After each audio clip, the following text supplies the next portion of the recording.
بسم اللہ الرحمن الرحیم۔ سورۃ المعارج مکیہ۔ اس سورہ مبارکہ کی اب تک 14 آیات ہم پڑھ چکے ہیں۔ آج آیت نمبر 15 سے 21 تک ہم پڑھیں گے۔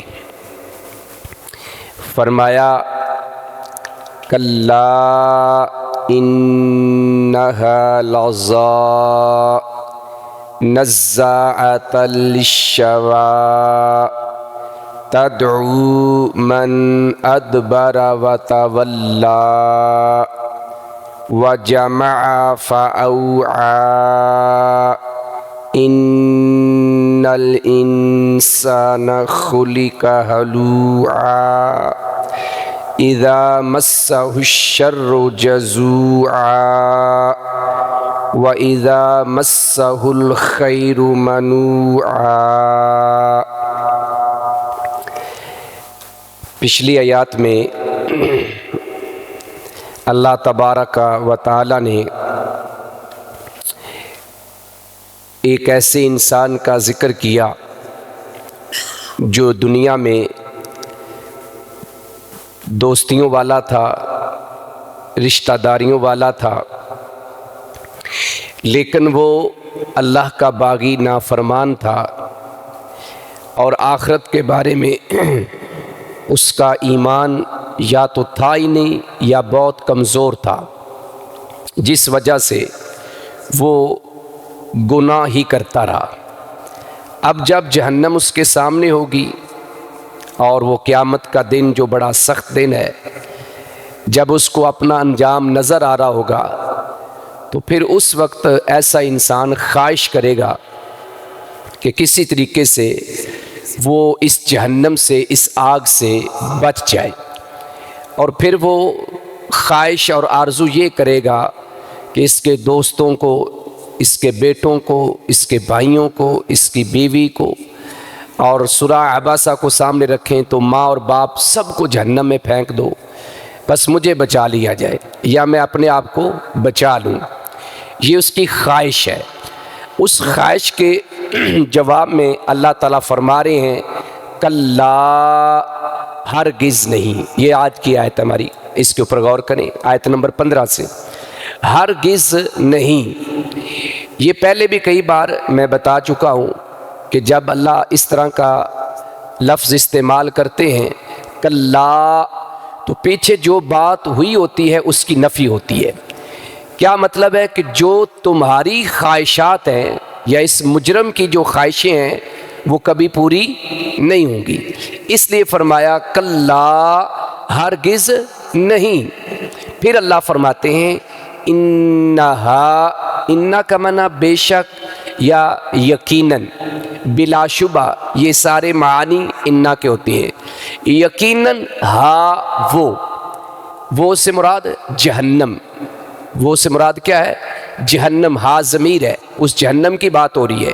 یقیناً وہ کیا ہے؟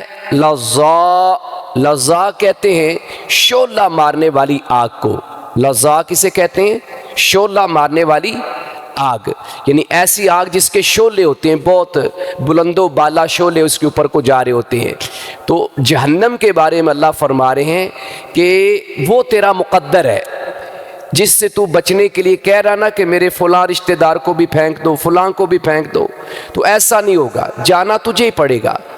تم نے جو اعمال کیے تمہیں اس کے مطابق اس کا بدلہ ملنا ہے، اور جو تمہارے رشتہ داروں نے کیے ہیں اگر ان میں سے اچھے ہیں، نیک ہیں، بھائی ہے، بیوی ہے، ماں ہے، باپ ہے، تو ان کو اس کے حساب سے بدلہ ملنا ہے۔ اچھے ہیں تو جنت میں چلے جائیں گے، برے ہیں تو وہ بھی جہنم میں جائیں گے، لیکن جائیں گے اپنے اپنے اعمال کی بدولت۔ اس لیے فرمایا ہرگز نہیں، یقیناً وہ ایک شعلہ مارنے والی آگ ہے۔ قرآن میں کئی جگہوں پہ بھڑکتی ہوئی آگ اس کا ذکر کیا گیا، اور یہاں پہ شعلہ مارنے والی آگ۔ اور وہ کتنی شعلہ مارنے والی ہے، اس کی حرارت کتنی ہے، ٹمپریچر کتنا ہے، اللہ اکبر۔ فرمایا نزاعۃ للشویٰ، نزاع اس کا من ہوتا ہے کھینچ کر اتارنا. نزاع کا معنی کیا ہے؟ کھینچ کر اتارنا. اور جو للشوا ہے، یہ شوا لفظ جو ہے اس کا معنی ہوتا ہے چہرہ اور سر. چہرہ اور سر. تو چہرے اور سر کی یا منہ اور سر کی کھال کو اتار کھینچنے والی ہے. یعنی جب جہنمی کو، مجرم کو اس آگ میں، اس شعلہ مارنے والی آگ میں پھینکا جائے گا، ڈالا جائے گا، تو یہ آگ کیا کرے گی؟ اس کے سر کی کھال کو اور چہرے کی کھال کو یا جلد کو اتار دے گی، یعنی جلا کے ختم کر دے گی. لیکن یہ ایسا نہیں ہوگا کہ ایک ہی بار ہوگا، بلکہ جہنمیوں کو یہ عذاب اسی طرح مسلسل ہوتا رہے گا. یعنی ایک جلد گل سڑ کے اترے گی، دوسری آ جائے گی، پھر اترے گی، پھر دوسری آ جائے گی. تو یہ سلسلہ اسی طرح چلتا رہے گا. مقصد اس کو اذیت دینا ہے، کیونکہ اگر ایک ہی دفعہ وہ جل کے راکھ ہو جائے گا تو اس کے بعد تو عذاب ختم. لہٰذا اس کا جسم گل سڑ جائے گا، پھر آ جائے گا، اوپر والی جلد اتر جائے گی، پھر آ جائے گی. تو بار بار ایسا سلسلہ ہوتا رہے گا. جیسے صحیح بخاری مسلم کی ایک روایت ہے، پیارے پیغمبر علیہ الصلوۃ والسلام کی لمبی حدیث ہے. میں اس کا ایک حصہ آپ کے سامنے رکھ دیتا ہوں. اس حدیث کے راوی جو ہے وہ حضرت سامورہ بن جندب رضی اللہ عنہ ہیں. نبی الاسلام کا خواب ہے، اور خواب میں آپ نے مختلف لوگوں کو دیکھا جن کو مختلف عذاب ہو رہے تھے. تو اس میں سے ایک شخص نبی کریم صلی اللہ علیہ وآلہ وسلم نے فرمایا کہ وہ بیٹھا ہوا ہے اور ایک شخص اس کے پاس ہے جو یقیناً فرشتہ ہے، اور اس کے پاس لوہے کا ایک آنکڑا ہے، درانتی شکل کا آپ کہہ سکتے ہیں، درانتی شکل کا. یہ گھاس اور چارہ کاٹنے والی درانتی ہوتی ہے. تو اس کے ساتھ وہ اس کی بانچ کے اندر ڈالتا ہے، پہلے رائٹ سائڈ پہ اور گدی تک، یعنی یہاں تک اس کو کاٹ دیتا ہے. پھر اس کے دائیں نتنے کے اندر ڈالتا ہے اور اس کو یہاں تک کاٹ دیتا ہے. پھر وہ بائیں جانب پہ ایسا کرتا ہے. تو فرمایا کہ جب وہ یعنی آخری حصہ کاٹ کے فارغ ہوتا ہے تو پہلے والا حصہ اللہ درست کر دیتے ہیں، وہ پھر اس کو کاٹتا ہے. تو یعنی مقصد کیا ہے کہ اس کو بار بار اذیت دینا، تکلیف دینا. یہ شخص کون تھا؟ پیارے پیغمبر علیہ الصلوۃ والسلام نے جب پوری بات ہو گئی تو سیدنا جبریل علیہ السلام سے پوچھا. فرمایا آپ کی امت کا وہ شخص ہے جو جھوٹ بولتا تھا اور لوگوں میں جھوٹ کو عام کرتا تھا. تو جس منہ سے یہ جھوٹ بولتا رہا، آج اسی منہ کو اس آنکڑے کے ساتھ کاٹا جا رہا ہے. تو جہنم کے اندر بھی ایسا ہی ہوگا کہ ایک جلد گل سڑ جائے گی، اتر جائے گی، کھال نہیں آ جائے گی، اور یہ سلسلہ اسی طرح مسلسل چلتا رہے گا. فرمایا نزاعۃ للشوا، سر یا چہرہ پہلے کر لیں، چہرے اور سر کی کھال کو اتار کھینچنے والی ہے. یعنی وہ شعلہ مارنے والی جو آگ ہے وہ اتنی خطرناک ہے کہ وہ انسان کے چہرے اور سر کی کھال کو اتار دے گی. آپ نے خلاصہ کے دوران سورہ الحج میں جب ہم پڑھ رہے تھے تو آیت نمبر 23 کے اوپر میں نے تھوڑی سی بات کی تھی. دو گروہوں کا، ہازانی خصمانی، دو جماعتوں کا جو آپس میں جھگڑ رہی ہیں. صاف ظاہر ایک ایمان والی اور ایک کافر ہے. تو پھر کافروں کا ذکر کرتے ہوئے اللہ نے کیا کہا کہ ان کے لیے ایک تو جہنم کی آگ کا لباس ہوگا، اور پھر ان کے سروں پر کھولتا ہوا پانی انڈیلا جائے گا. اور جب وہ پانی انڈیلا جائے گا تو ان کے جسم کی کھال پگھل جائے گی، اتر جائے گی، اور جو پانی اندر جائے گا اندر کا سارا سسٹم بھی گل سڑ کے باہر آ جائے گا. اور اس طرح کے کئی مقامات پر اللہ نے یہ باتیں کی ہیں. اللہ تعالیٰ ہمیں اس سے محفوظ فرمائے.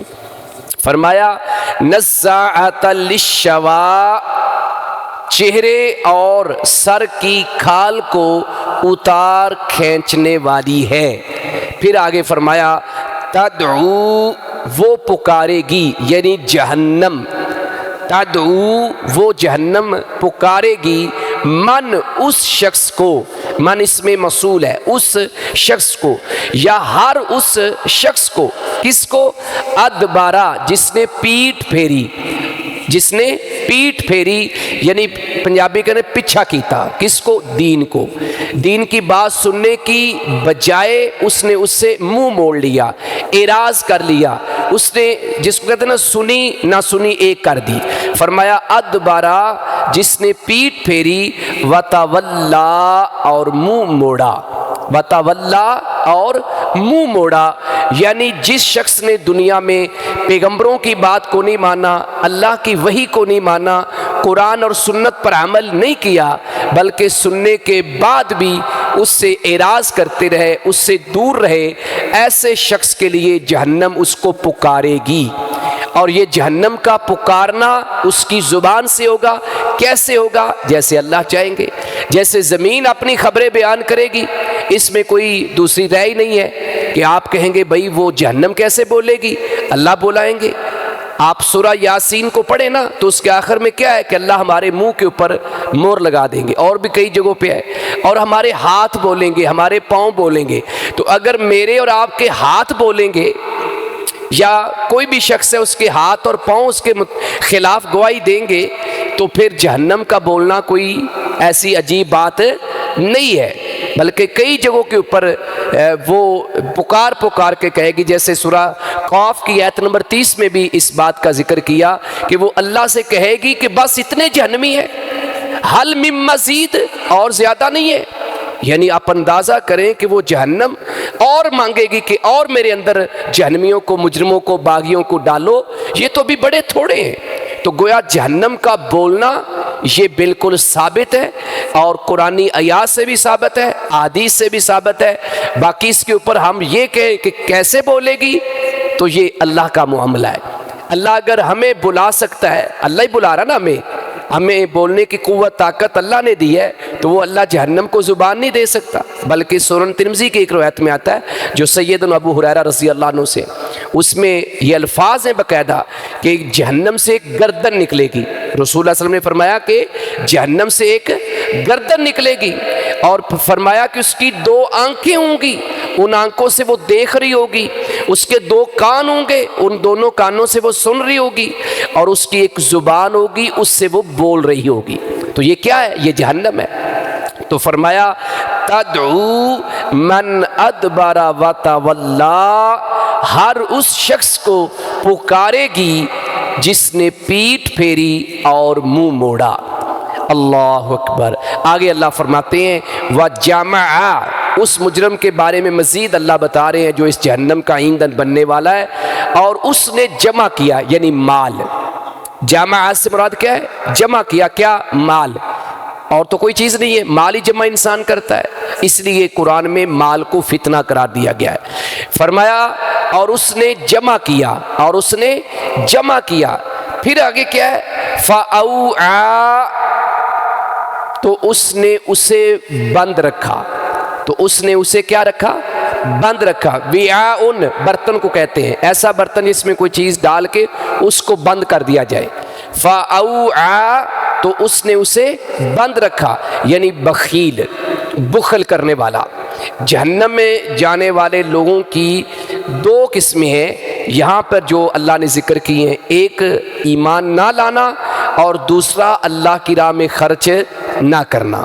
مال ہے لیکن وہ اس کو بند رکھتے ہیں، جس طرح بطور کنز مال کو رکھنا، یہ اس کی بہت بڑی سزا اللہ نے بیان کی ہے سورہ توبہ کی آیت نمبر 34 کے اندر، کہ مال کو بطور کنز، ایسا مال جس کی زکوٰۃ نہ دی جائے، ایسا مال جس میں سے صدقہ خیرات نہ کیا جائے، بس اس کو جمع کیا جائے، اس میں سے نکالا نہ جائے، اس میں ڈالتے جاؤ ڈالتے جاؤ، ایسا جو کنز ہوگا وہ قیامت والے دن انسان کے لیے ایک بہت بڑا اژدہا بن جائے گا۔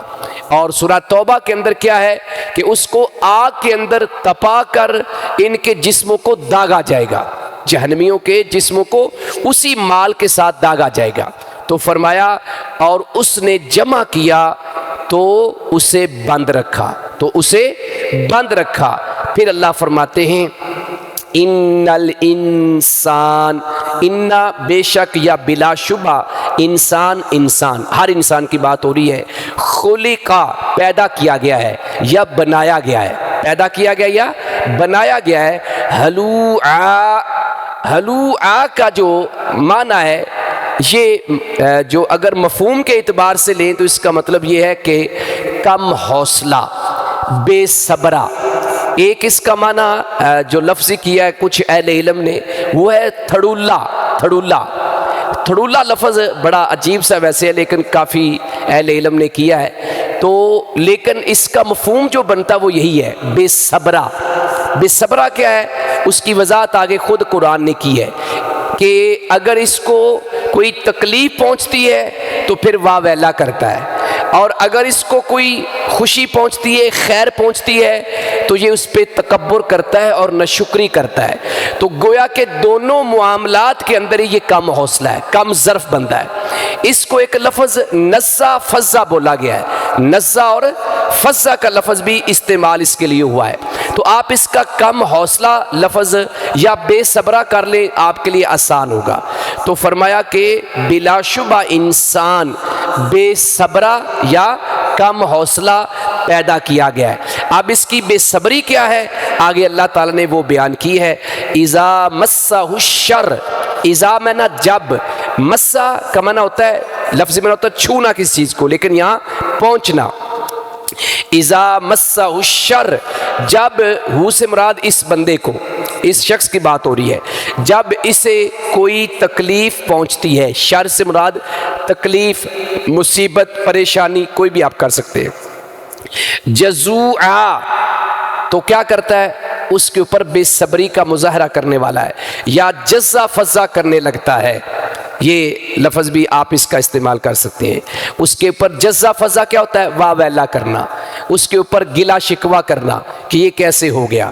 جب اسے کوئی تکلیف پہنچتی ہے تو بے صبری کا مظاہرہ کرنے والا ہوتا ہے یا بہت بے صبرا ہو جاتا ہے۔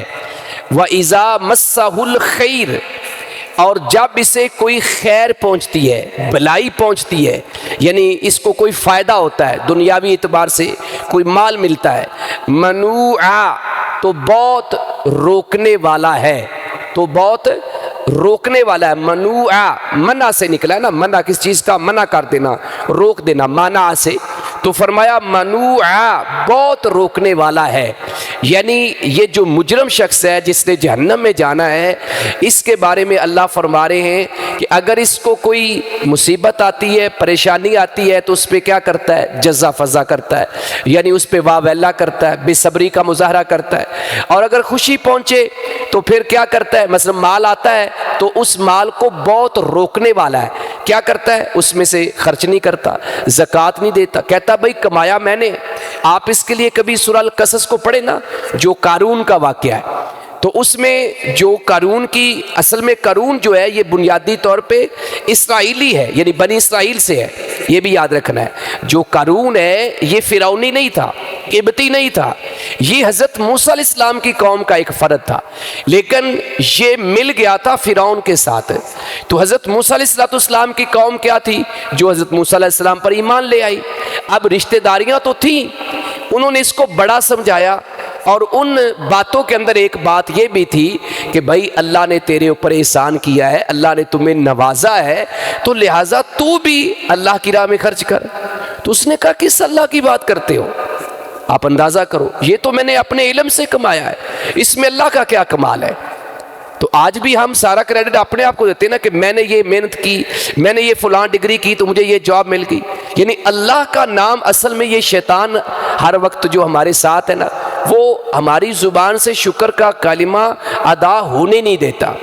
ہم فوراً کہتے اچھا یہ فلاں بندے کی وجہ سے ہوا ہے ورنہ یہ ایسے نہیں ہونا تھا، یعنی ہم سب سے پہلے یہ کہیں کہ اللہ کا فضل ہوا ہے اور ظاہری اسباب پھر اس کا ہم ذکر کریں، لیکن ہم ظاہری اسباب کو پہلے لے آتے ہیں اور اللہ کا نام شاید ہی کہیں ہم لیتے ہوں، ورنہ اللہ کا نام ہم لیتے ہی نہیں ہیں۔ لیکن مومن کا معاملہ کیا ہے، یہ تو ایک مجرم کا، باغی کا یا اللہ کے نافرمان کا معاملہ ہے۔ مومن کا معاملہ کیا ہے، صحیح مسلم کی روایت ہے، نبی کریم صلی اللہ علیہ وآلہ وسلم نے فرمایا کہ مومن کا معاملہ بڑا عجیب ہے، اگر اسے خوشی ملتی ہے تو وہ اللہ کا شکر ادا کرتا ہے، یہ صحیح مسلم کی روایت ہے، اور اگر اسے تکلیف پہنچتی ہے تو وہ صبر کرتا ہے۔ وہ کیا کرتا ہے؟ صبر کرتا ہے. اور صبر کیا ہے؟ اندہ صدمتل اولا، جو ہی تکلیف پہنچے اس پہ صبر ہے.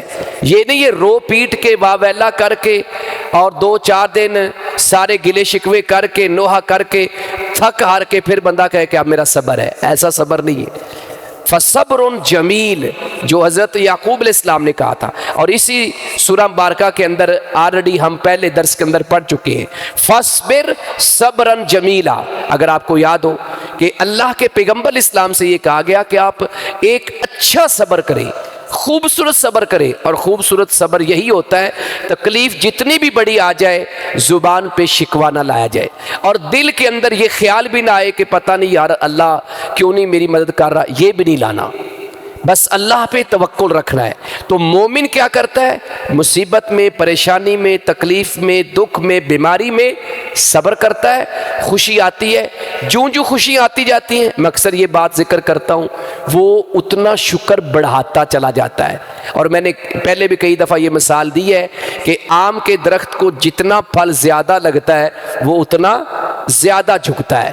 لہٰذا یہی چیز اگر ہمارے اندر آ جائے نا کہ ہمیں نعمتیں جو ملتی جائیں ہم شکر بڑھاتے جائیں. ہم شکر جتنا بھی بڑھا لیں اللہ پھر بھی کہتے ہیں لَإِن شَكَرْتُمْ لَأَزِيدَنَّكُمْ. تم شکر بڑھاتے جاؤ میں نعمتیں بڑھاتا جاؤں گا.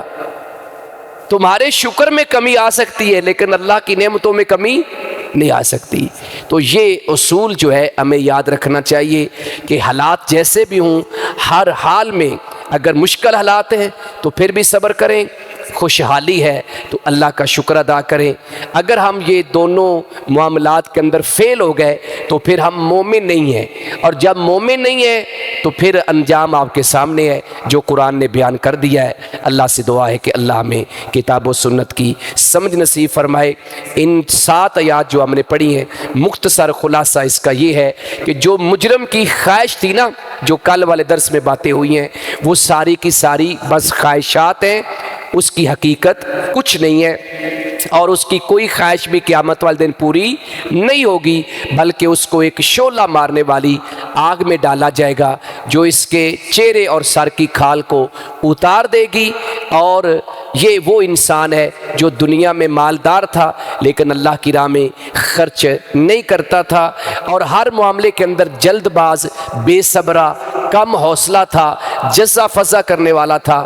تکلیف آتی تو واویلا کرتا، خوشی آتی تو اللہ کی راہ میں خرچ کرنے کی بجائے اس برتن کو بند کرتا، مٹھی کو بند کر لیتا یا پھر ناشکری پر اور تکبر پر اتر آتا. تو اس کی سزا بیان کی گئی ہے. آگے جو لوگ اس کے برعکس ہیں، جیسے میں نے مومن کی مثال دی، ان کا ذکر اگلی آیات میں آ رہا ہے کہ وہ کون سے لوگ ہیں جو اس سخت دن سے بچ کر جنت کے اندر چلے جائیں گے. ان کا ذکر آگے اللہ نے کیا ہے، وہ کل ہم انشاءاللہ پڑھیں گے. وَمَا عَلَيْنَا إِلَّا الْبَلَاغُ الْمُبِينُ.